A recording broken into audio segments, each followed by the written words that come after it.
they did tell me I'm not allowed to tell political jokes, so everything I tell you is true. I really did attend the White House Christmas party back in December. And I really did go up to the president and ask him, because he makes me nervous, what does the J in Donald J. Trump stand for? You know what he told me? Genius.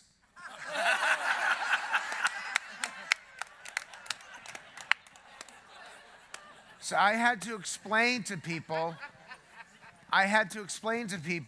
that all three of Donald Trump's wives are immigrants, which is proof that there are some jobs only an immigrant will take. But you know that I'm a pollster, and we're going to find out whether the camera people can catch me or not. They can, and I want to have them catch me a little bit higher up. Can you raise the camera rather than lowering it, or I can be down here if you don't? My favorite polling question of all time is that I asked 1,000 women. This really happened. I asked 1,000 women last month, would you have relations with Bill Clinton if you could? 21% said never again.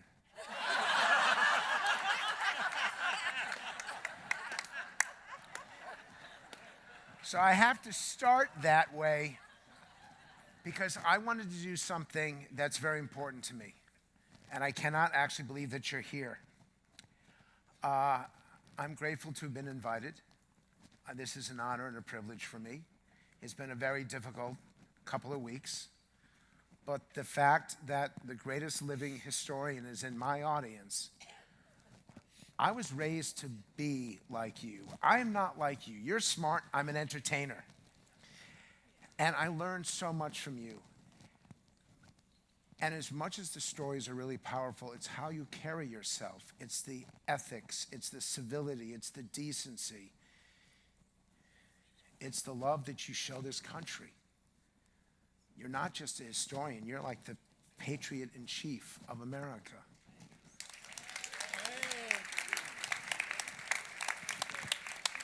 So I'm going to be on my best behavior. I'm going to try really, really hard. No?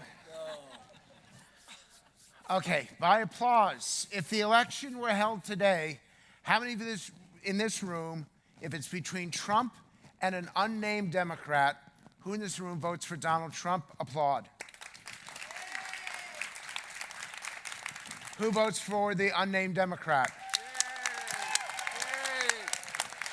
Okay, do you notice something? The gold seats are the Trump seats, and all the Democrats are sitting back there. I'm here to liberate you. I'm not supposed to do this. But in about 2 minutes, if people aren't here by that point, I'm going to get yelled at. But I want you guys, because we're going to have an interaction. In this session, I'm going to take questions, a lot of it, and I'm going to ask you questions. I'm going to give people 2 more minutes to come. But if they're not here in 2 minutes, I'm going to invite you guys to come up so that we are closer. You know what? I'm going to stand. I like this group much better than this group up here. I have always related better to the group that doesn't necessarily shower in the morning, but you should not be behind ropes. But give people 2 more minutes to come. I'll give you a notice, and then we're going to come up a lot closer because it's much easier for us to do it that way. Second, and this includes Republicans, anyone can vote on this. Would you rather have Mike Bloomberg or Bernie Sanders? Applaud if it's Bernie Sanders.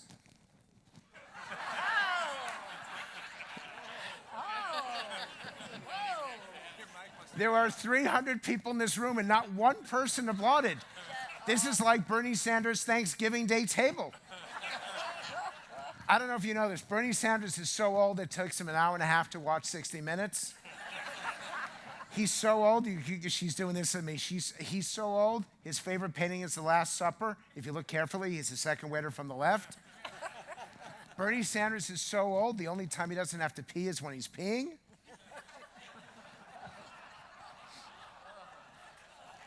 But Joe Biden says he's a constitutional expert. He ought to be. He was in the room when they wrote the document.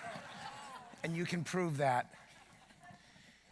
We can't laugh at ourselves anymore. We can't tell jokes anymore. It is dangerous to do it because we are so divided and so angry. I remember I used to tell people that Bernie Sanders knocked on 50 doors. I wanted to give him credit. He knocked on 50 doors in a single day, trying to find the last undecided voters in Iowa. Hillary Clinton knocked on the same 50 doors. She was just trying to find Bill.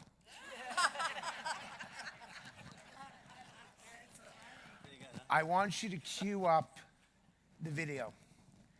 I'm going to play it for you for about 4 minutes. And when the video is done, if there's still empty seats, which I can see there are, cue it up. Don't run the Stop. Pause. These are the outtakes. I've been doing focus groups for HBO, ABC, CBS, and Fox. These are the outtakes, the stuff that they would not put on the air. And I'm going to just let it run. I'm not going to editorialize it. These are people like you. You will see people who look just like you, who sound just like you, and they treat each other so horribly.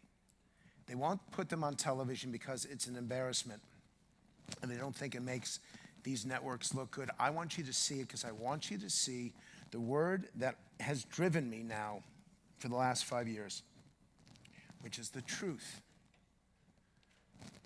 We have to be willing to speak truth to power.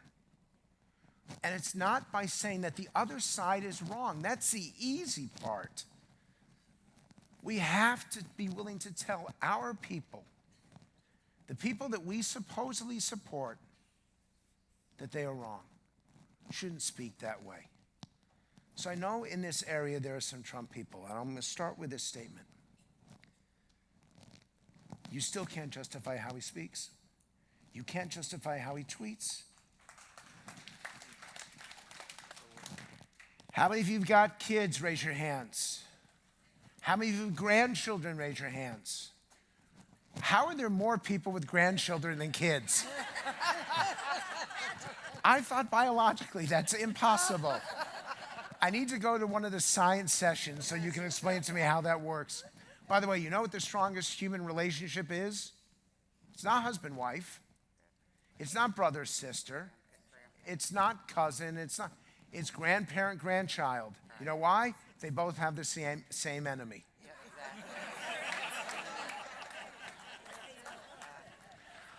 I'm looking at a couple of you going, no, because you want to fix the things that you got wrong. We don't. We would not allow our children to talk the way these politicians talk to each other. You would shut them in their room. If your 8th grade daughter had a coach for her soccer team that spoke the way some of these leaders speak, you'd have that coach fired, wouldn't you? I don't understand it. You can agree with a policy, but we have to behave better. So I'm going to show you the video, let it run for it's 18 minutes. I will destroy you. So I'm only going to show you about 4 minutes of it, and then we're going to talk about it. So now, let's roll the video.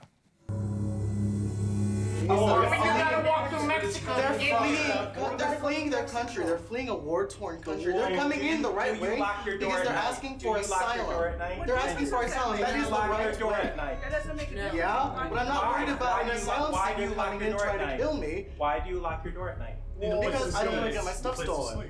Okay. In regards to I don't think that is hypocrisy. That is hypocrisy. But when my friends come to my door at night, You know what? Exactly. That's right. Exactly. Excuse me, Right. can I That's say right. something? We have a responsibility to the international community. It took 4 minutes for this to degenerate, and the group just came apart.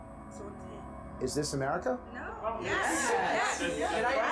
How many of you think this is America? And you know why? Because So the mayor both is in sides. charge. No, what's why is because you don't care about facts. It's nothing to do with It's happening that. right now. Can I say something? It's happening right now. All right, right. I think Care about emotions. How So about we I have like think- adults guys, and take turns instead of really speaking quick, over each other? So I think it's not like nobody's going to die there if we don't do it. We don't They live want there. them They just dead, did that. period. He It didn't- doesn't you matter know where what? our embassy I feel is. like They Donald will Trump didn't attack do it for them. that reason. He doesn't like either You know, one of those in parties. parts of He Israel, doesn't they like have them here. playgrounds He in the doesn't like schools them here. underground He doesn't because like of them Hamas here. rocket He did attacks. that to They're start a constantly conflict, so attacking they them can with the kill each rockets. other. And you think an embassy Donald is Trump did that's the nothing only to thing help that any- infuriates The them? embassy is a symbology. How do you make peace when somebody Why wants we to involved? kill How you? do The real, we you involved? can't make peace with somebody that all they want to do is kill you. The reality. And that's what Hamas, they all they want to do is kill Israel and wipe Israel off the face of the earth. Doug. You cannot make peace with somebody that will kill you.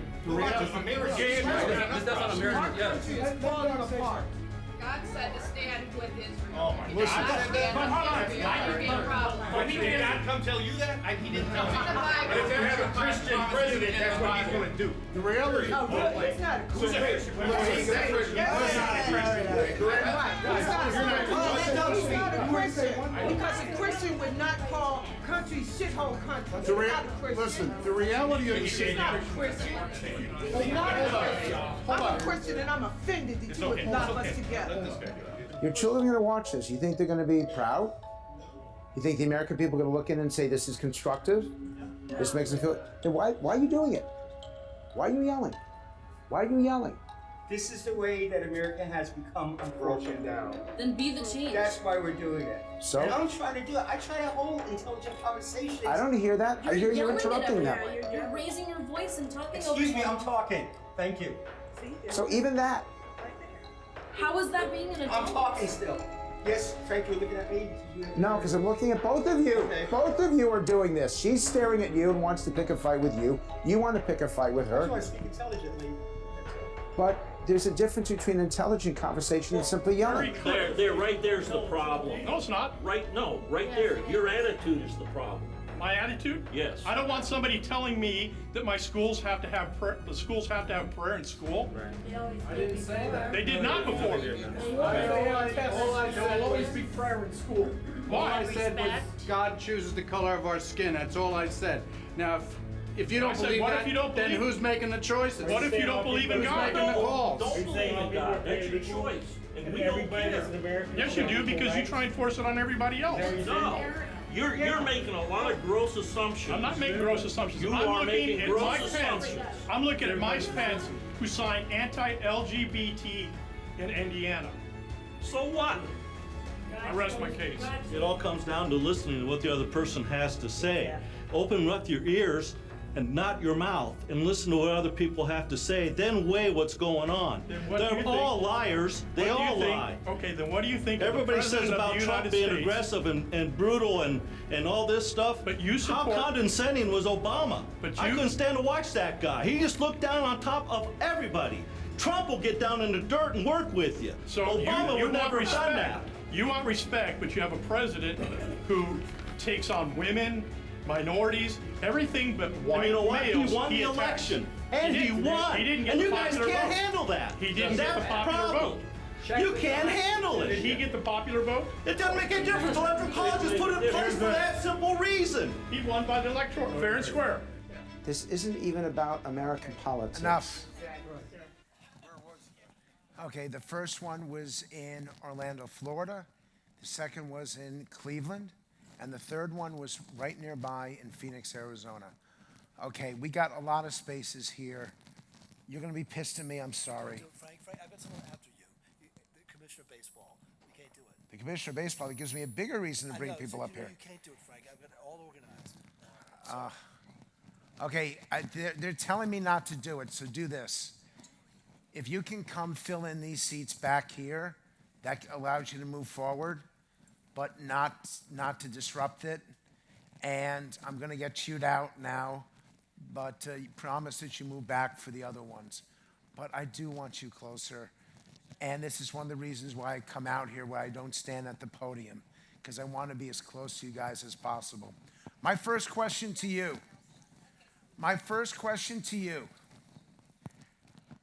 How many of you think, and I'm going to invite 3 of you to speak, how many of you think that the president should be a role model for the country, for the nation? Raise your hands. So you say, of course. Now I want you to stand up. By the way, she said, of course, and she's telling him to get up.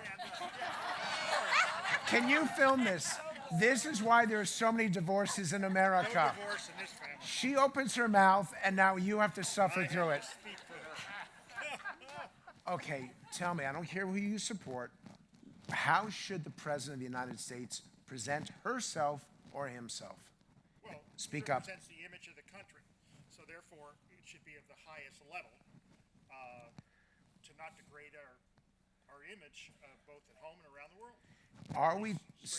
Now, the part of a focus group is I ask questions. I always ask follow-up questions, and my job is to challenge. Get up. You're still up. I can't get away. No, but just remember, it's your wife's fault that this happened. Yes, I'll go.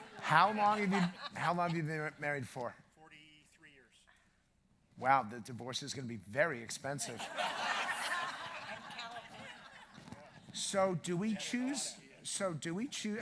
I do the jokes here. Do we choose a president for what Americans want, or do we choose a president for how the world sees us? It's a very specific question. I know you can say both, but which should be a higher priority? I think it has to be what Americans want. How? It's the American presidents, not the world presidents. So he says it's the American president, not the world president. So my question then is, yes, you can.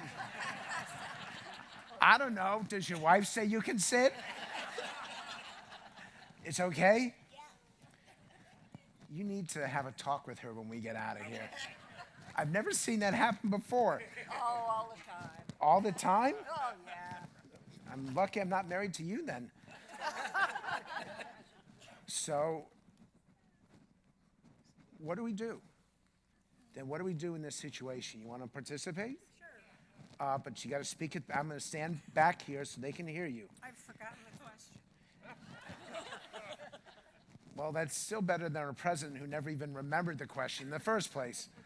How do we seek leadership that is just and right and appropriate in a time of great pressure, at a time of great disagreement and division in this country? How should the president be responding to that division? I think he should be ignoring it.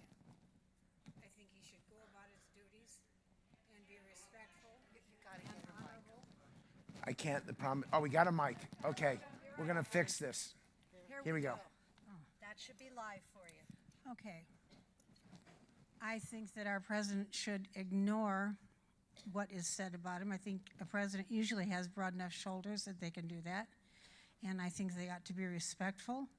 And I think they ought to be someone that everyone in the country can look up to, regardless of their party. And I think we've had that before. Do you guys agree with that? Okay, who's no? Because there is an argument against that. Who's no here? She is.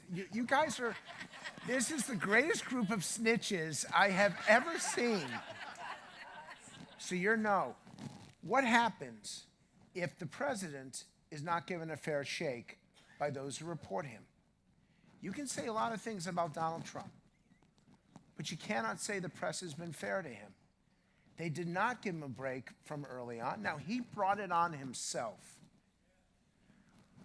but they don't report it accurately. They have attacked him at White House press conferences. They've been rough on him. Is that appropriate? If I hand you the microphone, are you going to participate? And then you can kick your friend's ass after this is done. Well, I don't know. What do we teach our children when they're growing up? We teach them not to lie, to be kind, to be loving. If there's somebody in the playground that doesn't have somebody, you call them over. It is from me, but I'm, 70 years old and getting toward the end of my life, so no, don't say it's that. this next generation. No, I'm not, that was a joke. No. You've got at least 2 good years left. There you go. It's more for the next generation and what they're hearing and what they're seeing, as well as what it's doing to the country. So I want to give someone who's pro-Trump. I want to give, because this never happens. You sure you want to do this? You know that everyone's going to see you because the camera's going to be on you. And by the way, there has to be a better shot of me than my ass. God, it's like... Turn around, it's better. Do I have to stand? Yes. Wear a mask? Yes, you have to stand. Okay, I'm brave. I feel like I don't always like what he says. I like what he does. I like how more people are working. He's helping the economy. I'm doing better than ever. My kids are doing better than ever. I like that he's keeping a lot of his promises. And I'm not afraid to say it, but I want you to know that every time I tell someone I like Trump, I lose a friend. And I don't think that's right either.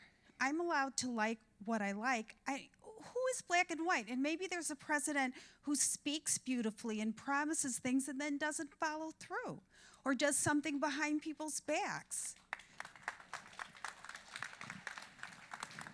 We're going to do a little bit of this today, which is I'm going to give you a chance to be heard. I want to remind you of how bad it was. When I say to you that this president has not been treated fairly, can you switch videos, please?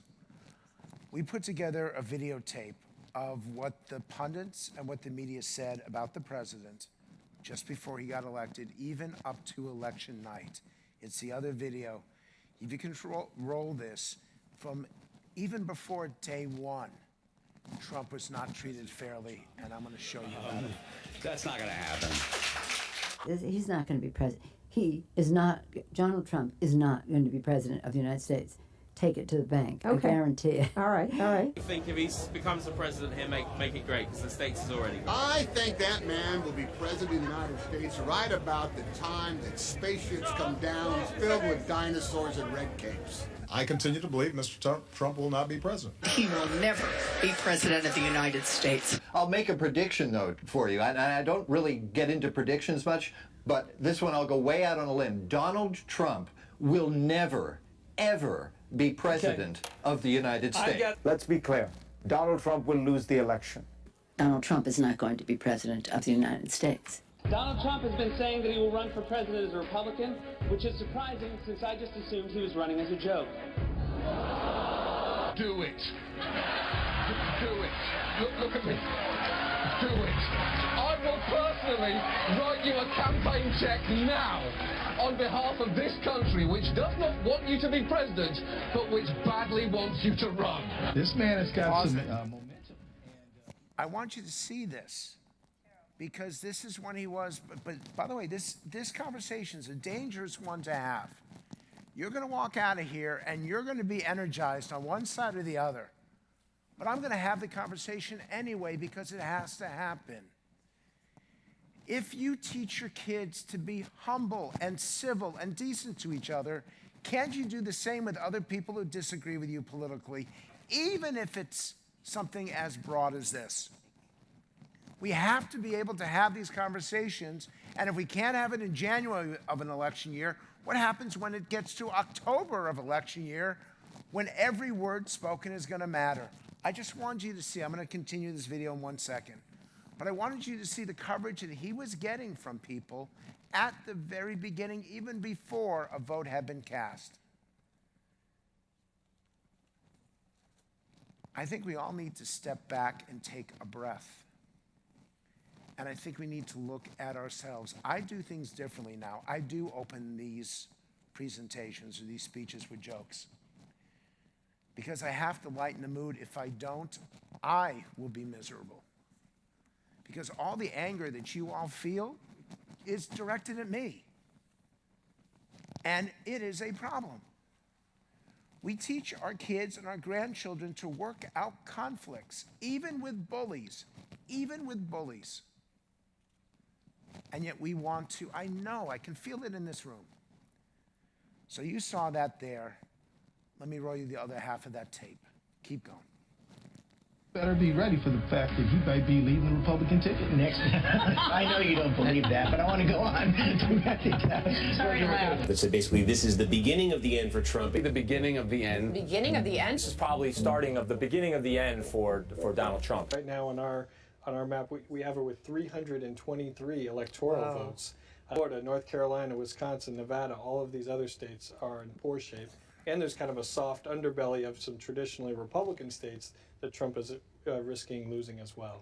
It's going to be Hillary Clinton. You say it's going to be Clinton 322 electoral votes, Trump 216. Why can't you see the scenario where Trump wins North Carolina, Ohio, Florida, and then flips Pennsylvania, which would do it for him, or Michigan plus one other? Trump won every one of those states. Well, Megan, I can see it.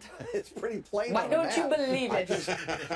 I don't think it's likely. But right now, looking at it, I have Hillary Clinton at 280 and Donald Trump at 258. I have Hillary Clinton winning every swing state with the exception, I believe, of North Carolina, which I think we can call a swing state, 332 to 206. I started with the Obama-Romney map from 2012, and I did a little bit of flipping. So, George, I did the states. I didn't look at the numbers ahead of time. I got to 269, 269. Pause it. On the Sunday before, there were 19 guests on the Sunday shows, the Sunday before the Tuesday election, 19. Do you know how many of them predicted Donald Trump? Zero. Of the reporters who interviewed me, I have a very simple question to people. Of your 20 closest friends, I say this now to those who voted for Hillary Clinton. Of your 20 closest friends, how many of them were supporting Donald Trump? When I asked the reporters of the New York Times and the Washington Post, the average was 1.5. How are you supposed to report what is happening to someone when you don't even know anyone who's voting for them? And the way that the reporters were doing it out of New York and Washington is that they all took trains to Philadelphia. I saw them on the trains. They would get off the train and they would call Uber. And Uber would take them 45 minutes from the train station right into Hillary Clinton territory. She was winning all the suburbs, Philadelphia, Pittsburgh, the suburbs. But if they'd gone 15 minutes further out, they would have seen the Trump signs everywhere. And that is the problem, that we only seek to affirm what we think rather than to inform it. If I asked you how many of you watch Fox News, 97% of you would have voted for Donald Trump. How many of you watch MSNBC, the only news network with more letters in its name than viewers? I told that joke on live television on Chris Matthews on MSNBC. They fired me the next day. My father was so proud of me, he bought me a car. 96% voted for Hillary Clinton. Now I've shown you 2 tapes. I want to tell you something about Clinton because I'm asked this a lot and I wanted this to be something that I never told audiences before. So here's the third thing for you. I had a conversation with one of her senior staff people. And they said, hypothetically, what would you do in this situation? Did you see her at the convention? Some of you may even have been there. She looked amazing. She gave a really good speech. And people thought that she was on her way. But she could have been truly amazing. And here's how. She's been in politics for what, 40 at the time, 40-something years? Is there any question that she could not answer? Anything that had ever been spoken to her that she couldn't handle? So her daughter delivers a very good nominating speech, or introductory speech. Hillary comes out, she goes to the center of the stage, the podium comes up and she delivers a speech. What I would have done if I were her campaign manager, because you always have to play both sides. You have to. You have to know both sides, play both sides. By the way, never, ever, ever drink a Diet Coke within 10 minutes of going on and speaking to 500 people. So it could get even worse than it is right now. I'll do it in this row so you'll be protected. So she's got a podium right in front of her. She should have done this, put her hand up and gone like this. Why? This would have been the photograph. The podium would have gone down slowly. And if she's got her hand up here, that's the photograph above the fold in the New York Times, the LA Times, the Wall Street Journal, everywhere. And the podium disappears into the floor. And then she tells everyone, look behind you. And there's a huge, it's the size of a wall. It's a teleprompter that's built into the side of the wall behind her. And she would say, turn it off. And you snap your fingers so you make a sound. And then it goes black. And everyone in the audience at this point realizes she's flying without a net. And she could do it. She's done it. She could do it. And then they would hand her a microphone like I had right here. And I'm going to do this for one of you guys. Oh, I'm holding it. That doesn't help. Who's going to be my volunteer? It's got to be someone I can reach. Okay. No, I did you already. I need another volunteer. Someone who's just going to stand up and ask me a question. Who supported Hillary Clinton and really wished she was president of the United States right now? Raise your hands. Okay, I'm going to do with you. You say no. I don't want to. I want a woman. So, by the way, I really do want a woman. That's a whole nother issue. Come over here because I can't get to you. So she comes down the stairs. Now, every Democratic convention. Oh, please back away. You're scaring me. You can grab it. You can grab a seat back there. There's a chair right there. I'm going to come to you. So she comes down the stairs because this is how Democratic conventions are designed. You're supposed to feel like you can walk right up the stairs and talk to the person. I know for a fact, step once on the stairs, they point the gun at you. Put your second foot on the stairs, they shoot you.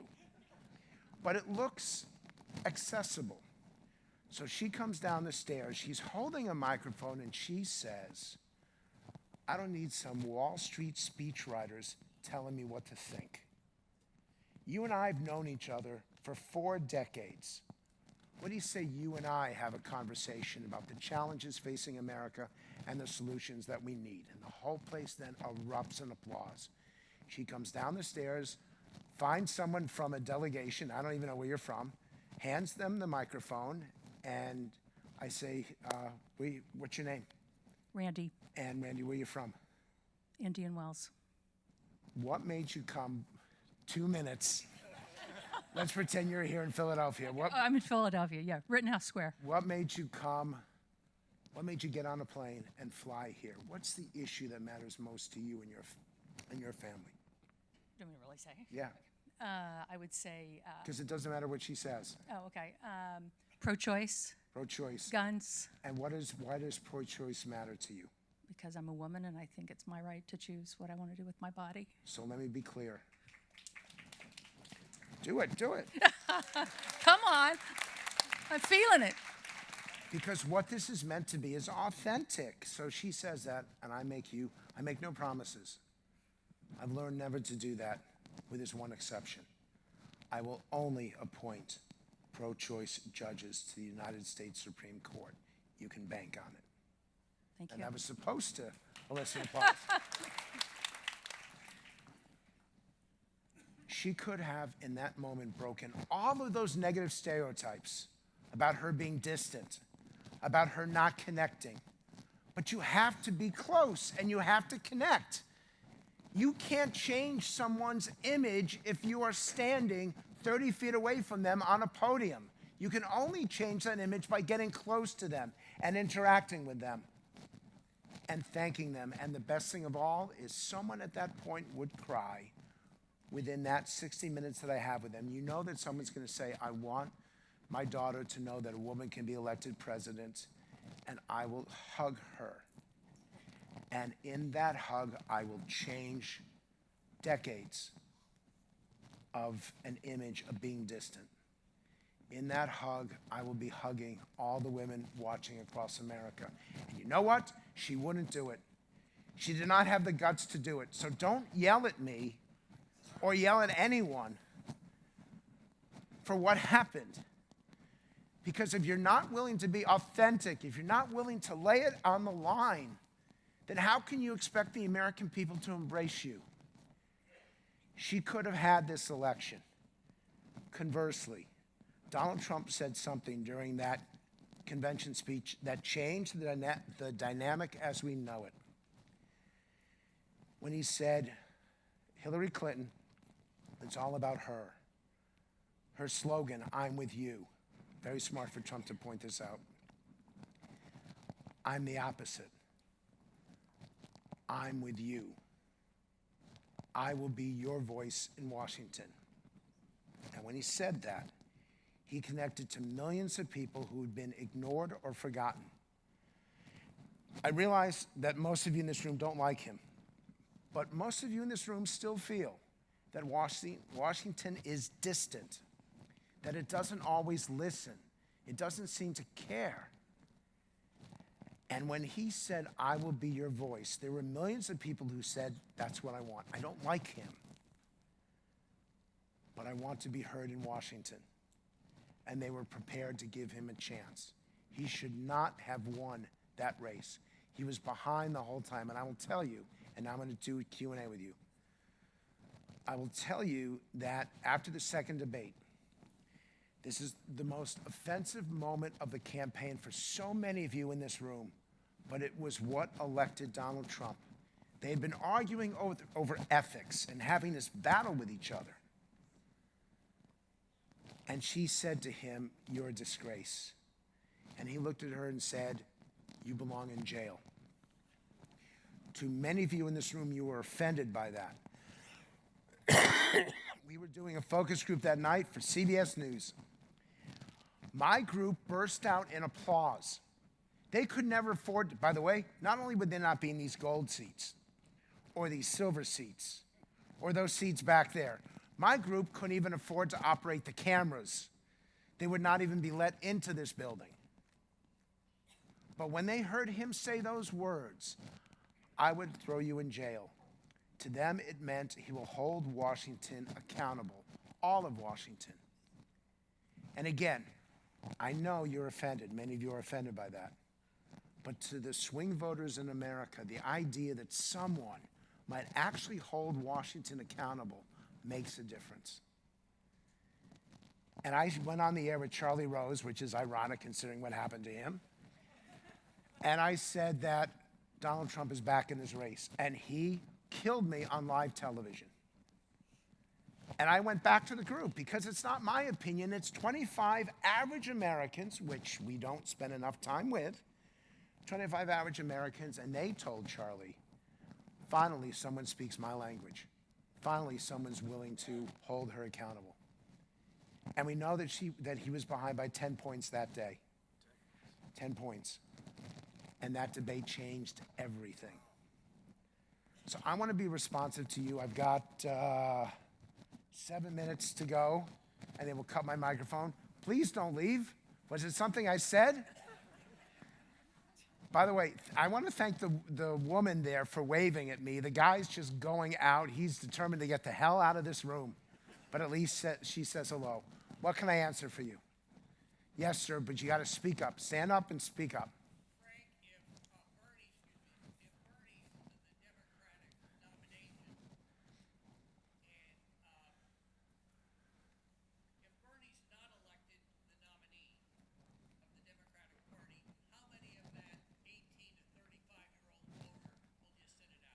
If Bernie is not the nominee, how many 18 to 35 voters will sit it out? Very smart question. You want to know who voted for Trump, who turned that election in 2016? Men, 55 to 65. Many of them voted for Bernie in the primary, not the kids. The kids stayed home. Their parents, the 55 to 65-year-old white guy, union member, had voted Democrat all their lives, switched to vote Trump because they were angry at the Democratic Party for not keeping their promises. Trump won a significant percentage of that Bernie vote. I don't think they'll stay home, and here's why. They hate Trump so much, and they're so well organized this time. We are going to have the highest turnout we have ever had. By the way, don't vote often, but vote early. If you're from Chicago, I know a lot of dead people are coming back this time. But it's really, we're going to have the longest voting lines we've had in years because everybody wants to participate. Everyone's engaged. And I think we're going to have the highest turnout that we've had in maybe 50 years. Question, somebody, I'm going to give you the microphone. By the way, can you explain something to me? Why do people tie their sweaters like that? I just don't want to lose it. I'm old. Can you turn around so you can see this? Yeah. I tied my sweater because I'm so old I'll lose the damn thing somewhere. Okay. I have a question. We listened to the group talk about the politics of the next election. I listened to you. The impeachment has never come up. Does it make any difference? No. And the reason why impeachment doesn't matter is that there are very few, it's a good question, there are very few senators that are actually moved by this. I can think of 2 Democrats who might change their vote depending on what they hear. The senator from West Virginia and the senator from Alabama, that's it. I can think of 4 Republicans that might change the vote. The senators from Maine, Tennessee, Alaska, and Utah. And that's it. I do believe that they're going to vote for Bolton to testify, and that's going to change the dynamic. That this is going to become more interesting because it's not going to be staged anymore, and we don't know what's going to be said. I think it's a tragedy. I think our historian knows more about this than I will ever learn. But it is a tragedy that they're playing for political theater rather than playing for the decency and the respect and the honesty of this country. On both sides. No, the impeachment, Donald Trump has dropped 1 point, and he's raised $40 million out of impeachment. I got time for a couple more. Anyone got it? Okay, over there. Good, I'll do you, and I can actually get the microphone to you. Wow, you sound like my mom. What could defeat Donald Trump? Not anger. Not the ugliness that you often hear that's coming from some of the candidates, and particularly some of the special interest groups. What defeats him is sadness, is a sense of regret for what we've lost. Give him credit, we are a great country, except that the economy is better today. Then why are people still so anxious and afraid? We have more jobs today, but why are people feeling less secure about where they work? You acknowledge the positive, and then you ask the question. It's subtlety. And it's an appeal to one thing that grandparents cannot ignore and parents talk about every day. What is the American dream? And by the way, Lori Milken is here. I wish her husband was here.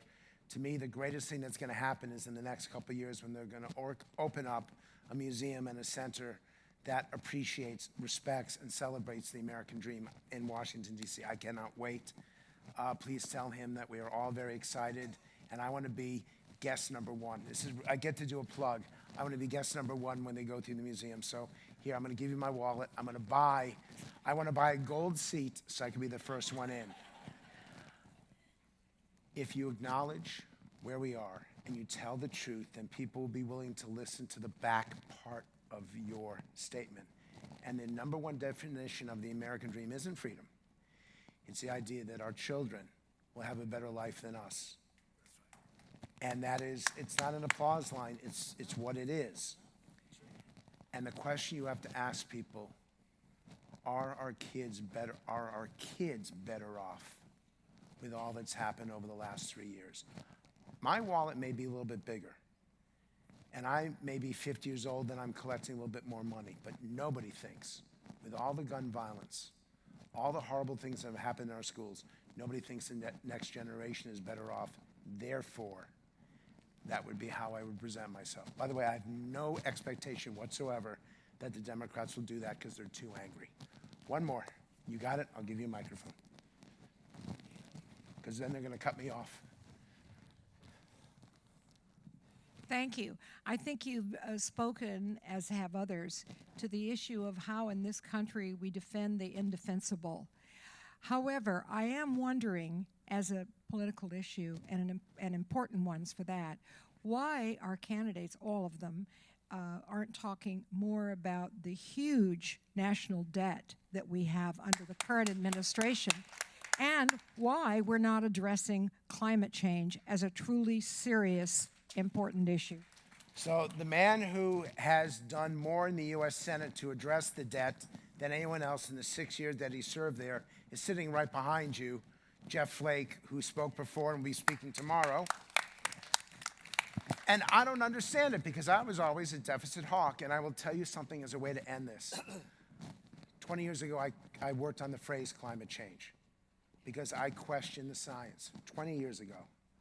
Last year, I went before a committee of 6 Senate Democrats to tell them point blank, the earth is warming, we are doing damage, and we need to make a change. If I can change my points of view publicly, after being the guy who did this, then why can't Washington face up to the fact that if you look at the fires in California, you look at the floods on the East Coast, you look at what's happening in Miami and Florida, climate change is an issue, it's with us right now, and we need to deal with it. So I agree with you on both points. And let me end with this. The civility and decency of this country are at stake in this election, and you have to be involved in it. You cannot walk away from it. You're as responsible as anybody else. And the way you're going to fix this is with your kids and your grandkids. I'm going to ask you to do me a favor tonight. After the dinner's over and after the fun, will you please call home? Would you get your grandkids on the phone and tell them you expect more from them? I don't just want A's. I don't just want you to win your softball matches. I want you to be good people. And I want you to treat not just your friends with respect. I want you to treat your enemies as well. I want you to shake hands, listen to those who disagree with you, and learn. If you will reach out to your children and your grandchildren, there are 400 people in this room. You can make a difference yourselves. Thank you for listening. I hope you got to learn something from it. Let's have a good election year.